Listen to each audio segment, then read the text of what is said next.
Hi friends, கீர்னா கிச்சனுக்கு welcome you all. இன்றைக்கி 10 நிமிஷத்தில் ஸ்நாக்ஸ் செய்ய போகிறோம். அப்படின்னா ஸ்நாக்ஸ்னால் எல்லாத்துக்கும் ரொம்ப பிடிச்சது. அந்த காலத்துலேருந்து இந்த காலத்து வரைக்கும் கண்டிப்பாக செய்கிற ஸ்நாக்ஸு.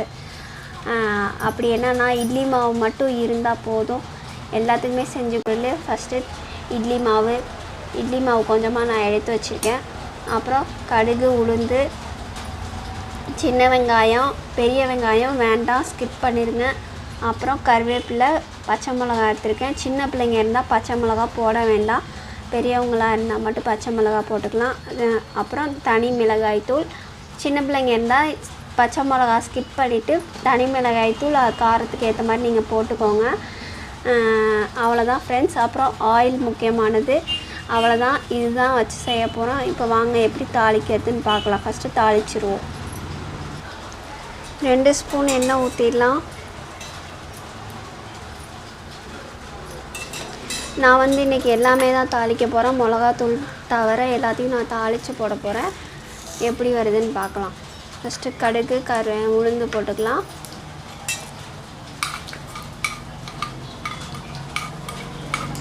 சேர்த்துடலாம்.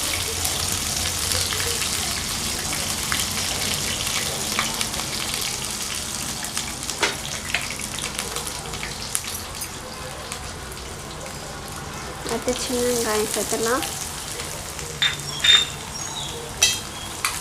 ஒரு லைட்டாக நான் லைட் ஃப்ரை பண்ணுறேன். இந்த பச்சையாகவே நான் சின்ன வெங்காயம்லாம் போடுவாங்க.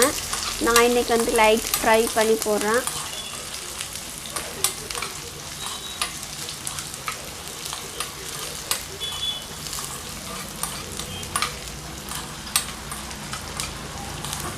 அவ்வளோதான் ஃப்ரெண்ட்ஸ். இப்போ மாவில் எல்லாத்தையும் கொட்டிட்டு தனி மிளகாத்தூள் போட்டுட்டு தேவையான அளவு உப்பு இருக்கான்னு பார்த்துட்டு பணியாரம் ஊற்ற வேண்டிதான்.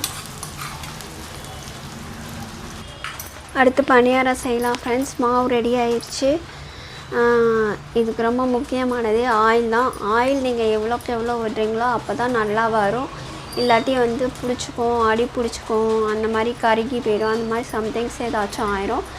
நமக்கு இந்த குழிகளில் கரெக்டாக ஆயில் அதுக்கு தகுந்த மாதிரி ஊற்றணும். இப்போ எப்படி ஊற்றலான்றது நான் செஞ்சு காமிக்கிறேன்.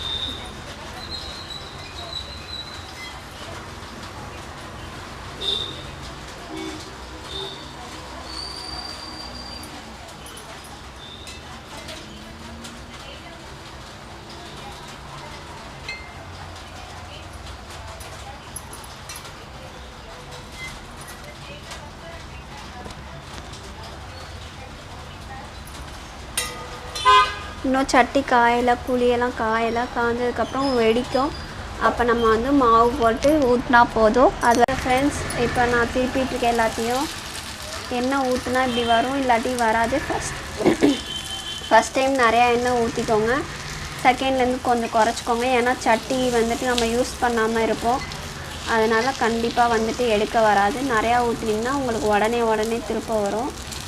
இன்னொன்று நான் மெயின் டிப்ஸ் சொல்கிறேன். நம்ம திருப்பறதுக்கு இதுக்குன்னு ஒரு குச்சி கொடுத்துருப்பாங்க, உட்டன் ஸ்டிக் கொடுத்துருப்பாங்க. அதில் திருப்பாதீங்க, அதில் வரவே வராது. இந்த மாதிரி ஸ்பூனில் திருப்பினா தான் உங்களுக்கு ஈஸியாக வரும். இப்போ பாருங்கள், நான் உடனே திருப்பிட்டுருக்கேன். எவ்வளோ ஈஸியாக வந்துட்டுருக்குன்னு.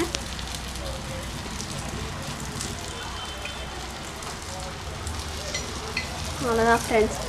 இவ்வளோ தான் பணியாரம். நம்ம ஈஸியாக செஞ்சு முடிச்சிடலாம். இப்போ கொஞ்ச நேரம் தான் ஆச்சு நான் செய்யறதுக்கே. 5 மினிட்ஸ் கூட ஆகிருக்காது, நான் செஞ்சுட்டேன். இப்போ எல்லாத்துக்கும் நான் சேவ் பண்ணிடலாம். இது பேர் தான் இன்ஸ்டன்ட் பணியாரங்கிறது.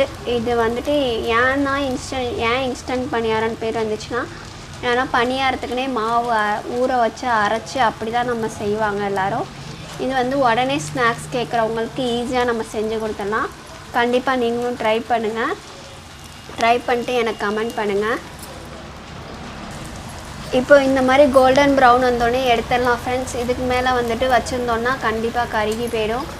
இப்போ எடுத்து வச்சிடலாம் ஃப்ரெண்ட்ஸ். இதுக்கு கீழே டிஷ்யூ பேப்பர் அந்த மாதிரி வச்சுக்கிட்டிங்கன்னா இந்த ஆயிலெலாம் அதில் ஸ்டோர் ஆயிரும். இன்னொன்று, எனக்கு பேசிக்காக பிடிச்சது வாழை இலை. நான் வாழை இலை தான் வைப்பேன். இங்கே எனக்கு வாழை இலை கிடைக்காதனால நான் நார்மல் பிளேட்டில் தான் வைக்கிறேன். வாழை இலையில் வச்சிங்கன்னா இன்னும் டேஸ்டியாக இருக்கும்.